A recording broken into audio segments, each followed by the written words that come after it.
C'est toujours pour nous un plaisir de vous informer, Madame, Monsieur. Bonsoir et bienvenue à cette édition sur Mondico Télévision, dont voici l'ossature.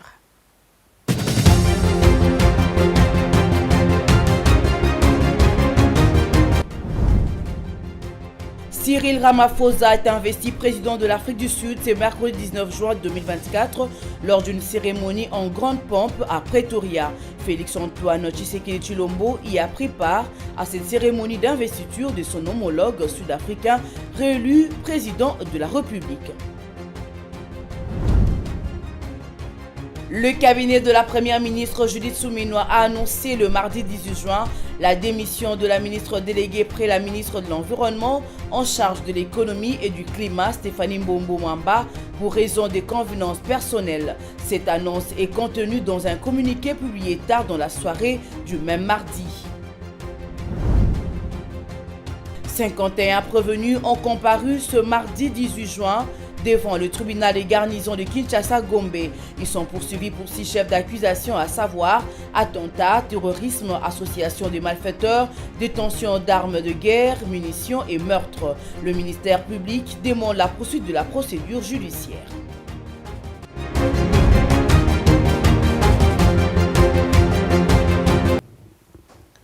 Je les annonçais dans le titre. Le chef de l'État, Félix Tshisekedi, séjourne à Pretoria, en Afrique du Sud, pour le mardi 18 juin, afin de prendre part à la cérémonie d'investiture de son homologue sud-africain réélu, Cyril Ramaphosa, prévue ce mercredi 19 juin aux Union Building de Pretoria. Suivez et son arrivée. Le président Félix Tshisekedi est arrivé mardi soir en Afrique du Sud pour prendre part ce mercredi à la cérémonie d'investiture de son homologue sud-africain Cyril Ramaphosa qui aura lieu aux Union Building de Pretoria, siège du gouvernement de l'État Arc-en-Ciel. Le chef de l'État prendra donc part à ces grands rendez-vous en Afrique du Sud aux côtés de plusieurs autres présidents africains attendus pour ces grands événements. Le président Cyril Ramaphosa a été réélu à la tête de son pays par le nouveau Parlement sud-africain pour un second mandat de 5 années. Restons toujours en Afrique du Sud, c'est le jour J pour Cyril Ramaphosa. Le président sud-africain réélu pour un second mandat sans majorité absolue en Afrique du Sud a prêté serment ce mercredi 19 juin au siège du gouvernement devant le président de la Cour constitutionnelle et une vingtaine de chefs d'État et de gouvernement étaient présents. Dans la capitale, à Pretoria, la cérémonie formelle d'investiture a été marquée par 21 coups de canon et un survol de l'armée de l'air. Pour cette cérémonie en grande pompe, une vingtaine de chefs d'État et de gouvernement étaient présents. Les représentants des partis politiques, les syndicats de la société civile et les chefs religieux ont été également conviés. Le président de l'ANC, parti au pouvoir en Afrique du Sud depuis la fin de l'apartheid, Cyril Ramaphosa, est devenu président de la République pour la première fois après la démission de Jacob Zuma en février 2018. Il a été réélu pour 5 ans par l'Assemblée nationale la semaine dernière après les élections législatives du 29 mai dernier. Revenons à Kinshasa. La ministre déléguée plutôt près le ministre de l'Environnement et Développement durable en charge de l'économie du climat, Stéphanie Mbombo Mwamba, a déposé sa lettre de démission du gouvernement auprès de la première ministre Suminwa. Selon un communiqué de la primature rendu public tard dans la soirée de ce mardi 18 juin 2024, cette démission est justifiée pour des raisons de convenance personnelle.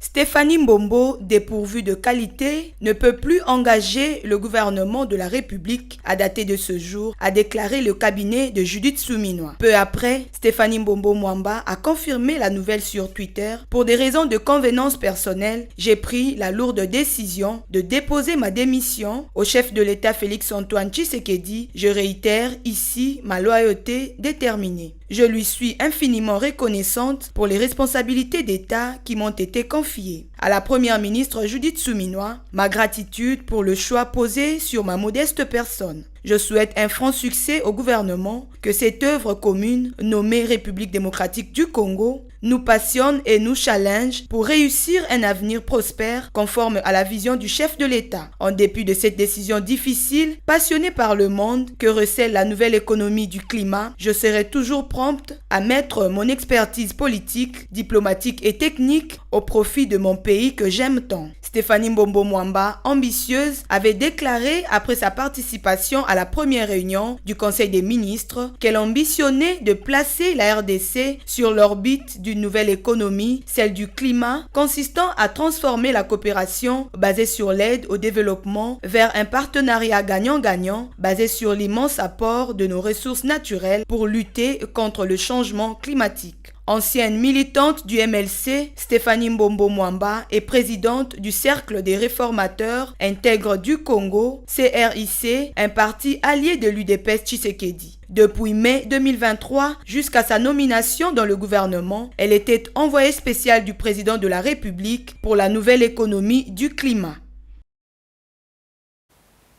C'est une première pour l'histoire de la République démocratique du Congo. Parlons à présent justice.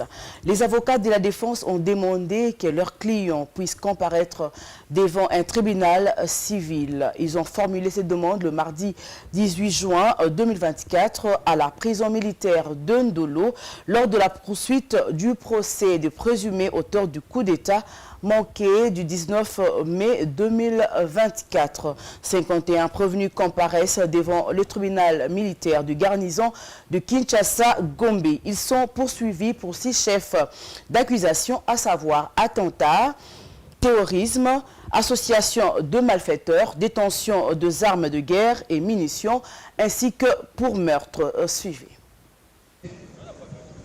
Le conseil des prévenus est formel. Leurs clients ne peuvent pas continuer à comparaître devant le tribunal militaire de garnison de Kinshasa-Gombe qui s'est délocalisé pour la prison de Ndolo pour ce procès. Pour maître Peter Ngomo, ses clients et les autres sont des civils. Ils ne peuvent pas comparaître devant une juridiction militaire. C'est l'une des exceptions soulevées à l'audience du mardi 18 juin 2024. Nous avons dit, et c'est conformément à la loi, qu'aujourd'hui, parce que tous les prévenus qui sont ici, personne n'est militaire, n'est-ce pas? Il y a la loi que l'on a évoquée de 2017, l'article 115 du Code judiciaire militaire tel que modifié en 2017, qui dit que s'il y a un justiciable qui n'est pas de juridiction militaire, c'est la juridiction de droit commun qui doit être compétente. Vous voyez? Et ici, je dis, c'est pas parce qu'il y a des arbres comme ça, non, c'est la loi. Normalement, tous ceux qui sont ici doivent aller devant le juge naturel qui est les juges civils, les tribunaux de grande instance de Kinshasa-Gombe, qui doit en fait les juger. Bon, nous on a posé le moyen de droit, le reste, ça n'est pas nous, ce n'est pas du juge. Maître Richard Bondo, un autre avocat de la défense, estime que la saisine du tribunal militaire n'est pas faite correctement. La procédure en cette matière n'a pas été respectée. Ses clients en sont préjudiciés. La démarche de la police et du parquet avant la saisine du tribunal de fond, cette démarche n'a pas été conforme à la loi. C'est ce que nous on a démontré, mais le parquet, pour lui, tout ce que nous avons démontré ne tient pas la route et c'est pour cela qu'il demande au tribunal de le rejeter. Mais nous, on se soumet à la sagesse du tribunal qui est appelé à statuer pour départager les deux parties intervenantes, à savoir les prévenus et le ministère public. Mardi 25 juin. Les exceptions soulevées, les tribunaux les a pris en délibéré. Le jugement, avant dire droit, sera rendu à l'audience du mardi 25 juin 2024. Entre-temps, les 51 présumés auteurs de l'attaque du 19 mai dernier sont incarcérés à la prison militaire de Ndolo. Tout à fait autre chose à présent. Après Kinshasa et le Congo central, les Kasaï oriental, les Haut-Katanga et les Lualaba, c'est au tour de la province de l'Équateur. de confier ce jeune au service national. Le gouvernement de la province a mis à la disposition du service national 149 jeunes, composés à 50% des délinquants plutôt arrêtés par la police et 50% des volontaires souhaitant devenir des bâtisseurs de la nation.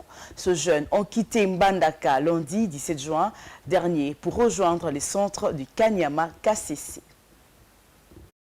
Le général Kassongo Kabwik, commandant du service national, est arrivé à Mbandaka pour superviser ce transfert, une première pour la province de l'Équateur. Le commandant du service national a souligné l'importance de ce programme. Tous iront à Kanyama KCC. Une fois sur place, ils sont réunis sans distinction d'origine. C'est un brassage national qui se fait. Il a ajouté, c'est une lutte. Nous ne devons pas attendre que les criminels viennent. Nous devons les traquer. En dehors des criminels et des délinquants, il y a des volontaires. Ici, dans la province de l'Équateur, 50% des jeunes sont des volontaires. Kanyama KCC n'est pas un mouroir ni un lieu de torture. S'adressant aux provinces hésitantes, le général a déclaré « Nous disons aux provinces qui hésitent ou tergiversent en politisant cette initiative, ils font des caprices. Demain, quand le service national comptera 50 000 bâtisseurs et que vous n'aurez que 300 personnes, ne vous plaignez pas. Aujourd'hui, nous intervenons dans toutes les provinces. » Le programme de Kanyama KCC vise à rééduquer et à réinsérer ces jeunes à travers l'apprentissage de divers métiers avec le soutien appuyé du président de la République, Félix Antoine Tshisekedi.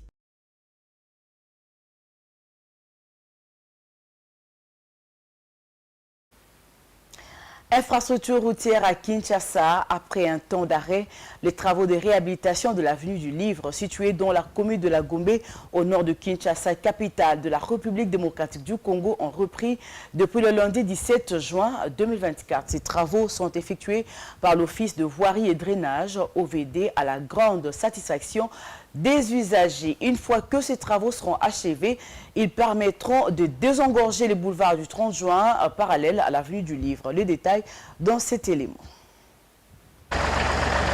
Située dans la commune de la Gombe, au nord de Kinshasa, capitale de la République démocratique du Congo, l'avenue du Livre, une de voies secondaires pour atteindre le boulevard du 30 juin, fera bientôt peau neuve. Les travaux de sa réhabilitation ont repris depuis le lundi 17 juin 2024, après un moment d'arrêt par l'Office de voirie et drainage. Ces travaux consistent d'abord à assainir cette avenue par la construction des caniveaux avant de poser la couche d'enrobé sur la chaussée. Une satisfaction pour les usagers. C'est normal, c'est le travail de l'OVD. C'est normal. Surtout, c'était vraiment indisposant en plein centre-ville de voir des routes de telle façon. Quand il y avait plu, c'était presque impraticable. Mais c'est une belle initiative de voir le VD faire ces travaux et nous sommes impatients de voir les finissages, quoi. Cependant, d'autres usagers déplorent le fait que l'Office de voirie et drainage, qui démarre bien les travaux, arrive parfois à les abandonner en cours d'exécution par manque des moyens. Un habitant de Kinshasa, inquiet de cette situation, souhaite voir aboutir les travaux entamés sur cette avenue qui est d'une grande importance de la commune de la Gombe. Je travaille sur l'avenue du Livre. L'OVD avait travaillé d'abord ici avant. Ils n'avaient pas fini les travaux. Vous voyez, la route de l'autre côté, vous voyez, c'est asphalté de ce côté. Ils n'ont jamais fini. Ils ont abandonné, ils sont partis. Je suis surpris de le voir revenir.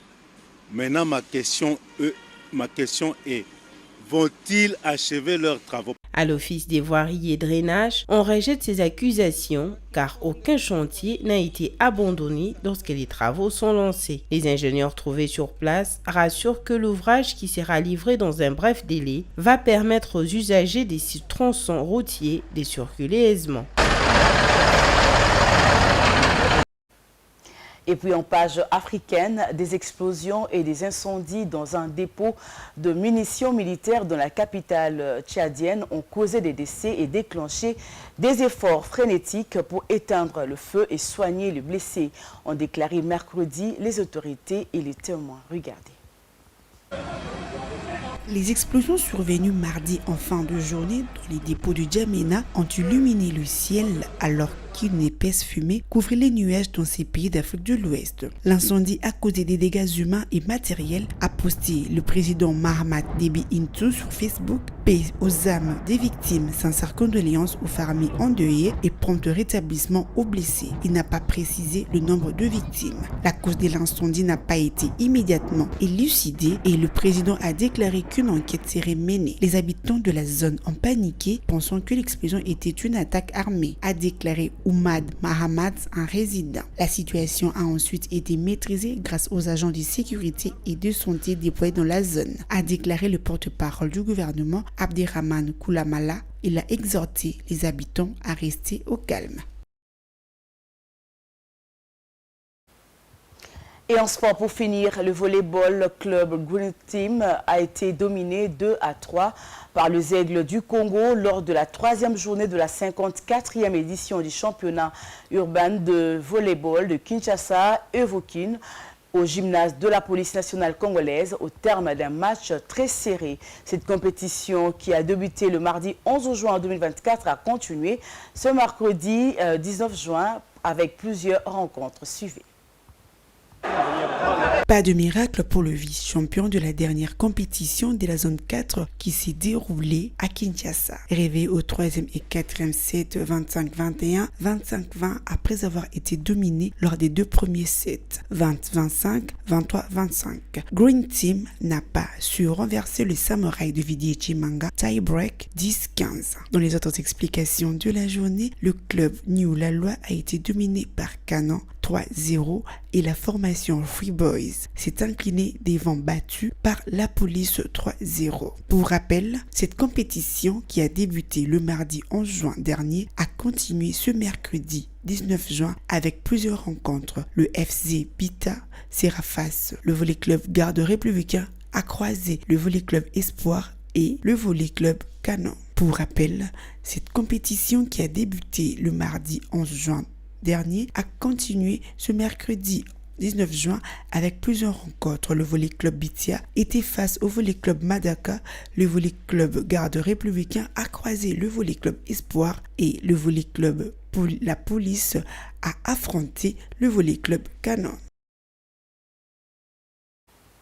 Et c'est la fin de cette session d'information, mais avant de nous quitter, place au rappel des titres.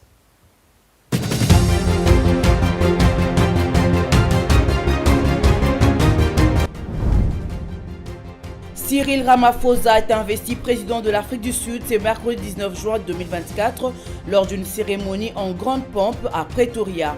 Félix-Antoine Tshisekedi Tshilombo y a pris part à cette cérémonie d'investiture de son homologue sud-africain réélu président de la République.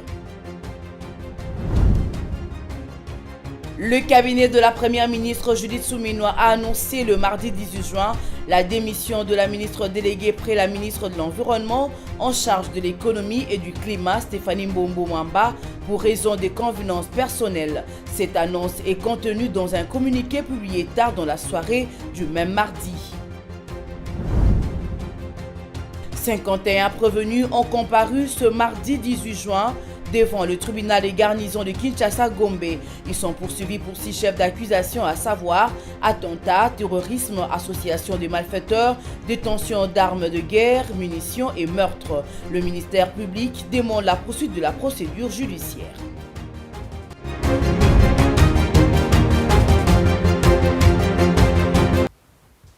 Ainsi prend fin cette édition du journal. Merci de l'avoir suivi. Je vous retrouve demain avec le même plaisir par la grâce du Seigneur. Bonsoir.